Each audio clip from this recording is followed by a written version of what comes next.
کہتے ہیں بھئی ہماری یہ دعائیں قبول نہیں ہوتی، ہم بڑی دعائیں کرتے ہیں یہ وہ قبول نہیں ہوتی. تو میں قرآن کریم فرقان حمید کی تفسیر میں پڑھ رہا تھا، حضرت سیدنا زکریا علیہ السلام کا عقیدہ سنیں. آج یہ وہ لوگ سنیں جو کہتے ہیں ہماری دعائیں قبول نہیں ہوتی، ہم جو ہے نا نا امید ہو گئے ہیں، بالکل نا امید ہو گئے، ہمیں دعائیں قبول نہیں ہوتی، ہماری یہ پریشانیاں وہ پریشانیاں.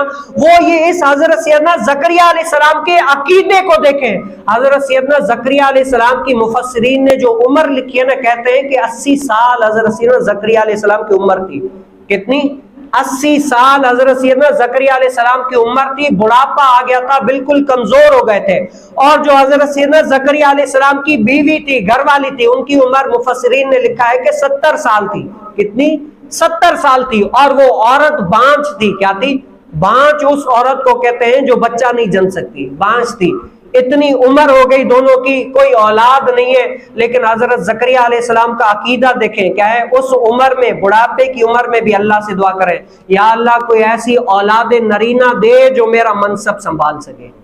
کیا ہے؟ یا اللہ کوئی ایسی اولاد دے جو میرا منصب سنبھال سکے، جو میرے نائب بن سکے. حالانکہ زکریا علیہ السلام کی عمر 80 سال ہے، بڑھاپا ہے، کمزور ہے، اور جو عورت ہے ان کی وہ بانچ ہے، بچہ ہو ہی نہیں سکتا. اور وہ عورت بانچ ہے، بچہ نہیں ہو سکتا. اس عورت کی بھی 70 سال عمر ہے، لیکن پھر بھی عقیدہ دیکھیں، دینے والا میرا رب ہے. کیا ہے؟ دینے والا میرا رب ہے. اگرچہ میرا رب ظاہری طور پر اسباب نہیں پائے جا رہے، ہر طرف سے دروازے بند ہو گئے، لیکن ایک دروازہ رب کا کھلا ہوا ہے. سارے دروازے بند ہو گئے لیکن رب کا دروازہ کھلا ہوا ہے. حضرت سیدنا زکریا علیہ السلام دعا کرتے ہیں تو اللہ رب العالمین ان کو حضرت سیدنا یحییٰ علیہ السلام جو نبی ہے وہ بیٹا عطا کرتے ہیں. وہ بھی کتنے؟ 80 سال کی عمر میں. 80 سال کی عمر میں ناممکن ہے. لیکن کیا ہے؟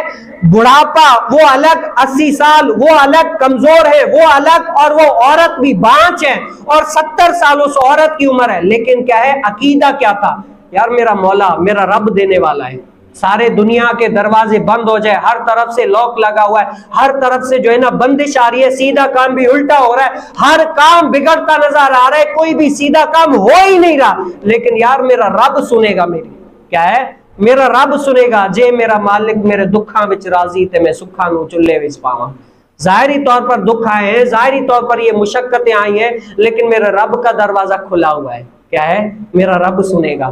یہ اگر بندے کو عقیدہ آ جائے نا، گڑ گڑاتے ہوئے بندہ اگر رب سے مانگے تو رب تعالیٰ اس کی جھولی کبھی بھی خالی نہیں موٹائے گا. رب تعالیٰ کبھی بھی اس کی جھولی خالی نہیں موٹائے گا، اس کو آخر کیا ہے؟ بھر کر ہی دے گا.